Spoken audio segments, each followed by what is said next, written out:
According to the World Bank assessment for August of this year, Lebanon recorded the highest real food inflation, followed by Zimbabwe and Iran. In Sri Lanka, agricultural production has decreased by 40% to 50% because of the fertilizer shortages, and there is a lack of foreign exchange to purchase food imports. The World Bank assessment noted that shortage in fertilizer and fuel for land preparation, transport and harvesting activities are expected to limit the food supply. The World Bank warns that food inflation in Sri Lanka is likely to worsen. Sri Lanka's nationwide inflation galloped 66.7% in the 12 months to July of 2022, which is the highest level of inflation recorded in Sri Lankan history. In June, that figure stood at 58.9%. Accordingly, food inflation increased to 82.5% in July 2022 from 75.8% in June of 2022, while non-food inflation increased to 52.4% in July of 2022 from 43.6% in June of 2022.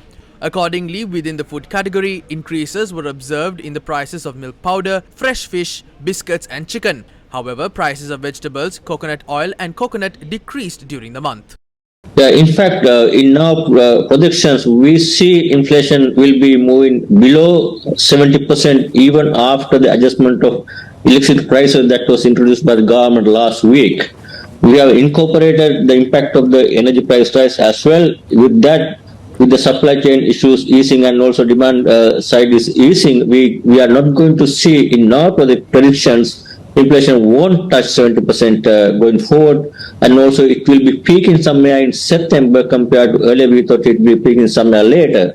So that's a clearly different and much better disinflation path that we see going forward as far as our prediction is concerned now.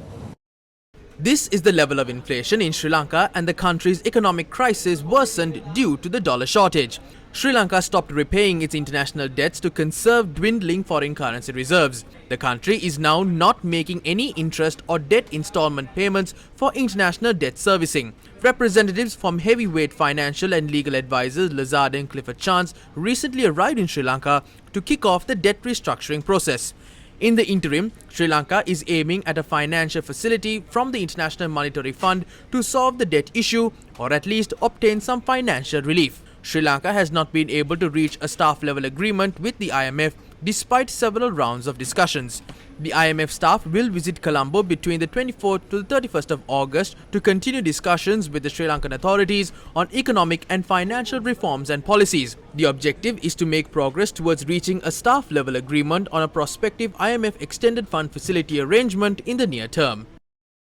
So this is where we think, for example, now once we reach staff-level agreement, then the timeline is that then we have to approach all our external creditors and start negotiating and discussing in good faith for us to obtain a relief on the research payments. So therefore that we need what they call financial assurance from our external creditors. We think next about 3-4 months, so hopefully if all goes well, if all external creditors are cooperating with the Sri Lankan government debt management strategy, then hoping that we would be able to getting financial assurance somewhere in December so that the IMF can submit our paper to the executive board so that they can start disbursing the extended fund facility towards end of this year. That is our timeline that we would like to basically implement. That all depends on how we got the support from the external creditors and how negotiation process going on. So this uncertainty is there. So hopefully that we all will be supporting us.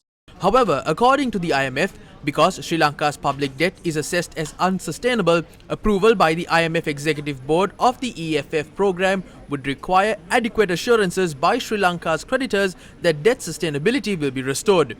IMF staff would also continue the engagement with other stakeholders during the visit. Recently, the president said Sri Lanka will ask Japan to invite the Indian Ocean Islands' main creditor nations, including China and India, to hold talks on bilateral debt restructuring. Now, in fact, we have not officially approached the creditors yet. This way, as I mentioned, we are waiting until we come to agreement with the targets we have to reach and start to agreement with the IMF. Only after that we will be reaching out formally.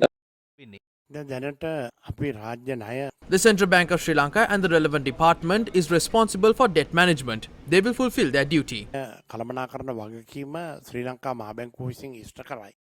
The situation in Sri Lanka is simple. It cannot service the international debt installments or interest rates, and it's scraping its way to source US dollars to procure essential imports. Therefore, it is paramount to prioritize the matter of solving Sri Lanka's worsening economic crisis. Would delaying this process further push Sri Lanka and her people into a deeper abyss?